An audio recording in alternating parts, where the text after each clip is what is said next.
Peace. Infinite waters diving deep once again. You're squeezing on so tight. You want to let go now? Can I get a hello there? 5 things you've been doing making it hard to let go.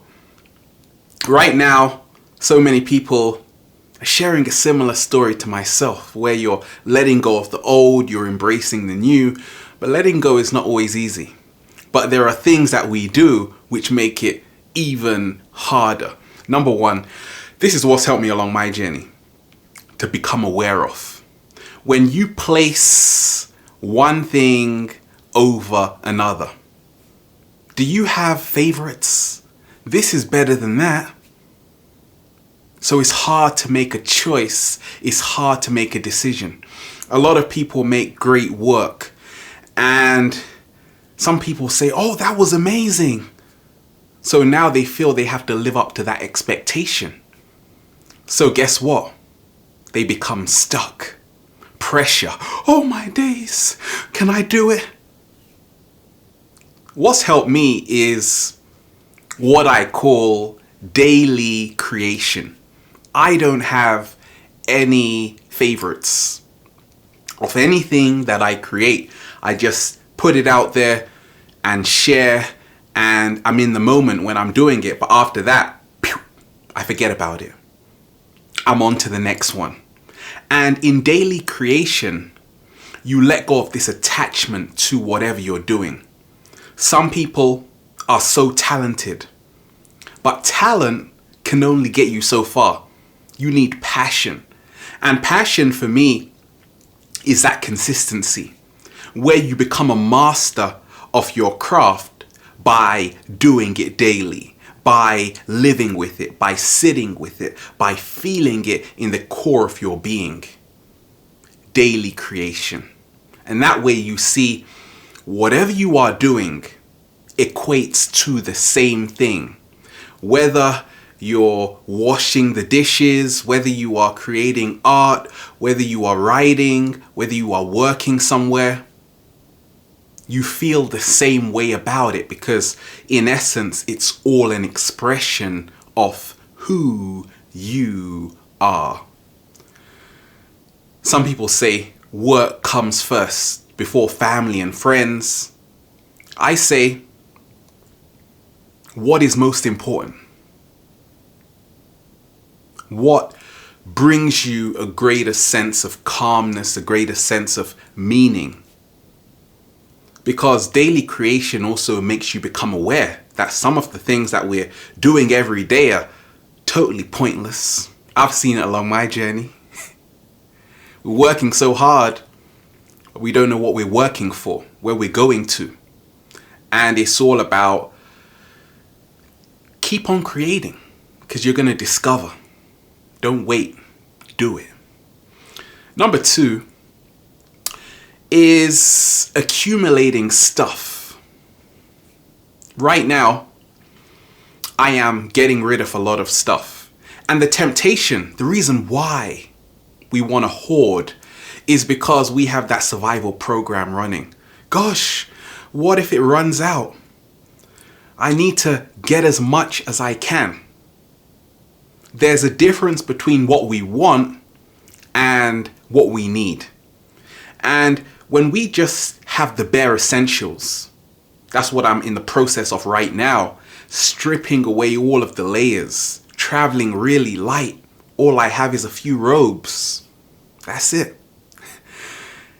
You feel so much lighter, like you can fly. Clean out your room. Get rid of those clothes you haven't seen in 2 years, but you're still even buying more clothes, and you're not going to see them for another 4 years. Because I've seen that you only need a small amount of things to be satisfied. And being resourceful, that's what it's all about. Maximizing what you have already.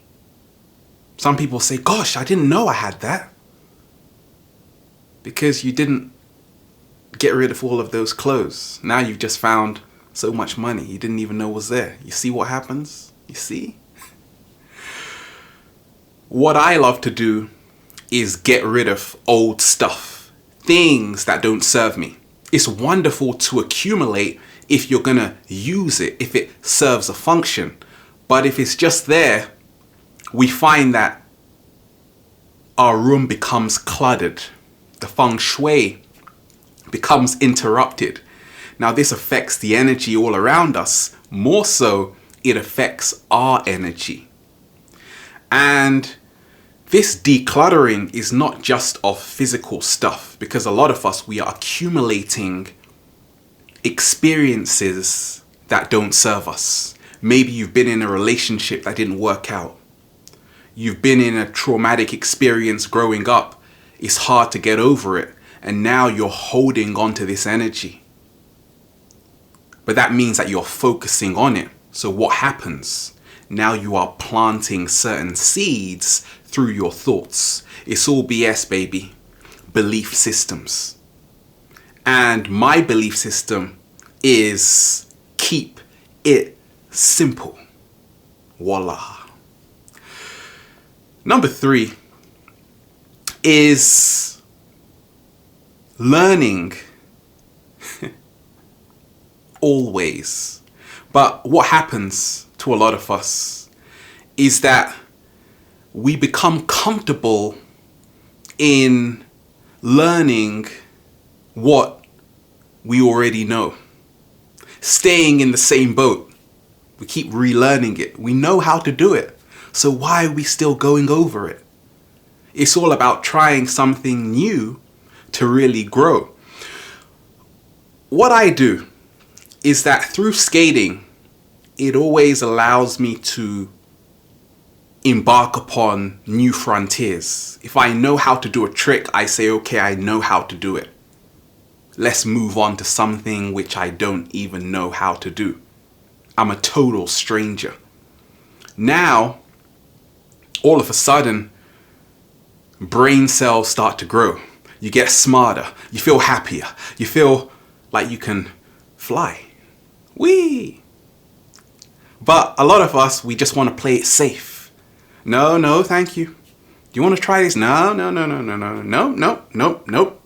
I'm okay.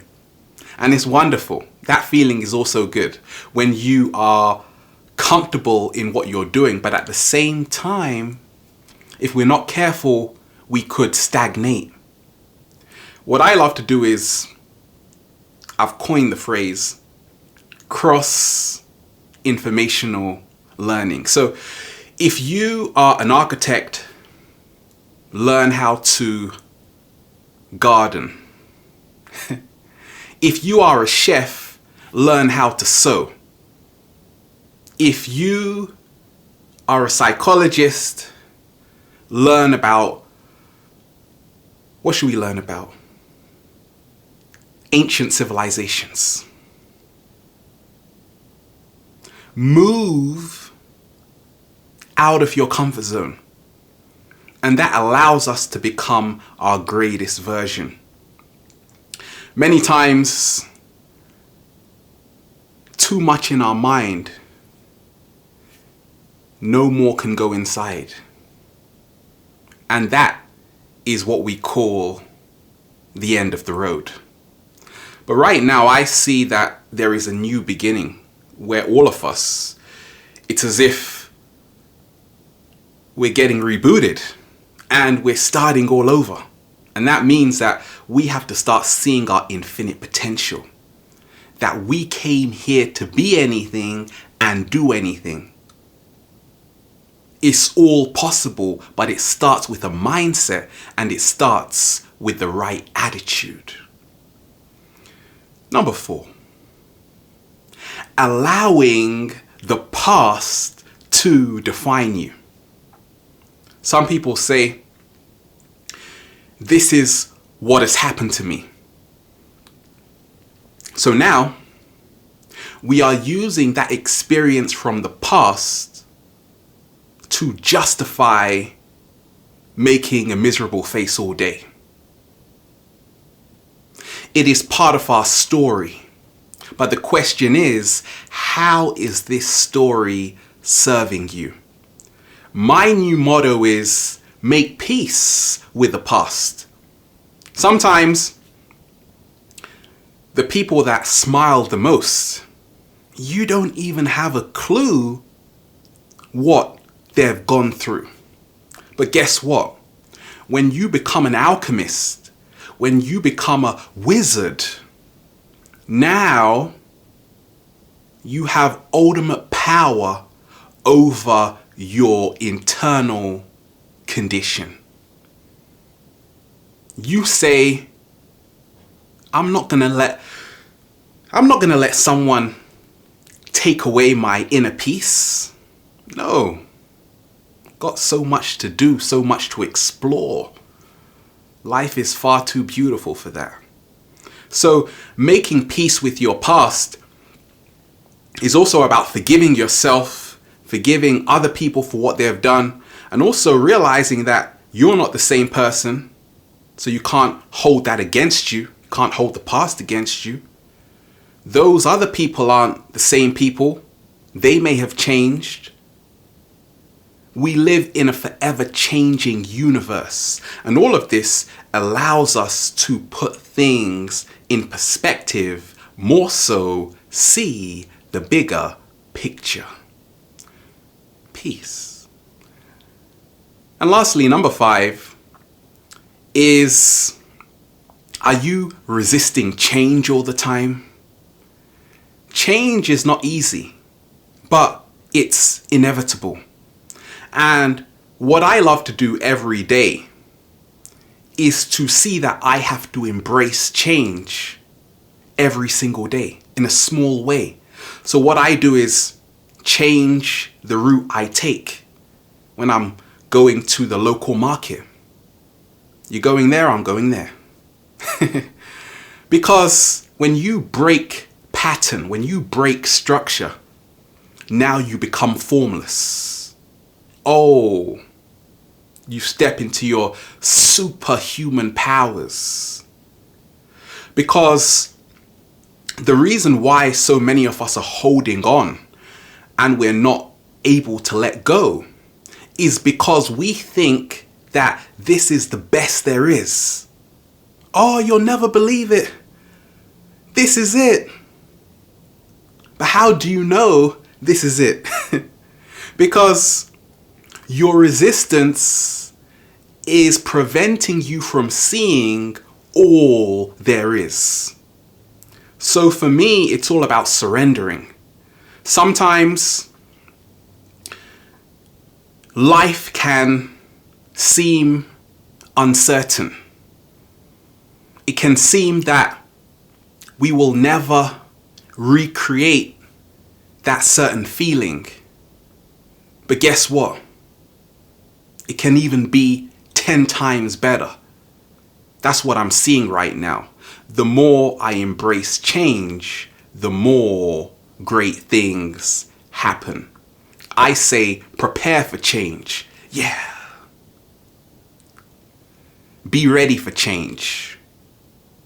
And embrace change. Because it's going to come. The question is, are you ready? Are you working on yourself? Do you love yourself enough? A lot of us, we're holding on to an image of ourselves in our minds that is obsolete. That's not who we are. But it is, because the subconscious mind can't tell the difference. But we are better than that. That's what I've seen. Sometimes you might meet an old friend. They're talking to you about a conversation you had 10 years ago. You're like, what the hell are you talking about? Oh, that conversation. But it's different because we are all evolving. And once we embrace the change within ourselves, we embrace the change within others. I've changed just in the last 12 months. Matter of fact, I've changed just in the last 5 seconds for the better. So there you have it. Let go, surrender to the flow of life, more so step into your greatness. And for that, there's not a lot we have to do. There's just a lot we have to allow. Infinite waters, diving deep once again. Stay well, stay healthy. Peace.